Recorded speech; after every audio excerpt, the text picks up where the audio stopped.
when we talk about stress, we have to realize that it causes actual physical illness and health problems. So first we need to kind of talk about why that happens, and then we're going to talk about some ways that it affects us in the mind as well. So when we talk about illness and health, we're talking about both psychological problems that occur and the physical problems that occur. So we've got biofeedback, immune system problems, psychosomatic illness, somatoform disorders, I call it hypochondria, but what does your book call it? Hypochondriacs. Like that? Yeah. Okay. And then the sick role. So first we'll go over which one is, and then I'll have you tell me if you think it affects us more physically or psychologically. Okay. So what is biofeedback? Biofeedback is using like machines to look at how stress affects your brain And body.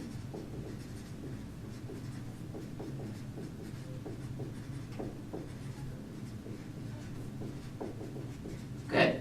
So when we use biofeedback, it's when somebody's having usually a lot of chronic stressors, and we want to see what part of the brain is being affected, what part of the body is being affected. Are they having cardiac issues? Are they having immune system? Are they on the verge of a psychological issue? So this is more how we determine how stress is going to affect us. And then this is kind of what it affects, our immune system. So we already kind of went over some ways that it'll affect your immune system. It'll make you sick if your immune system is weakened or totally shuts down, which can lead to things like what?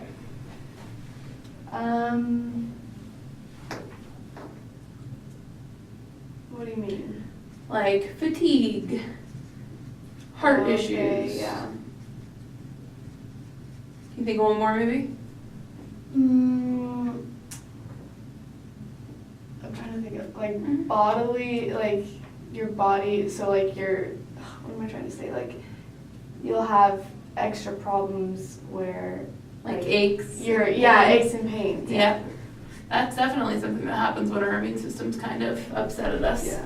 All right. These are more of like what our brain is doing when the stress is making our body sick.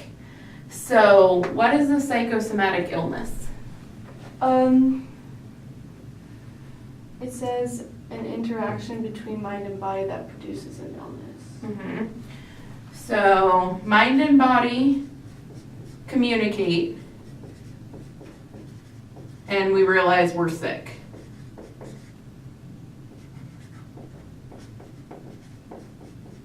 So there's something going on between our mind and body that isn't functioning like it normally would because of the stress. That communication is usually pretty crystal clear and they know what they're doing. But when stress takes down our immune system, our mind and our body have a harder time communicating through those nervous systems. So that's when we get sick. Okay, what about the somatoform disorder? That's when you display symptoms that you can't really explain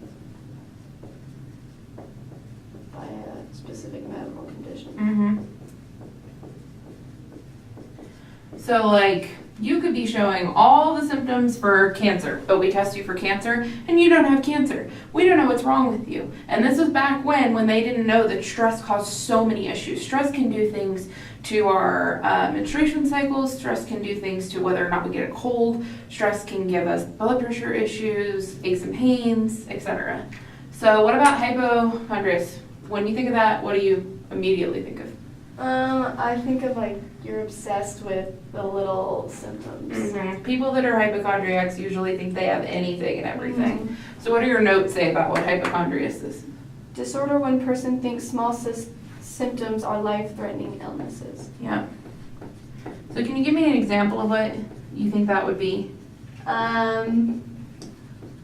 Feeling like an ache in your leg and saying, oh my gosh, I have cancer in my leg. Mm-hmm. Perfect. So they make mountains out of molehills, for sure, with everything medical.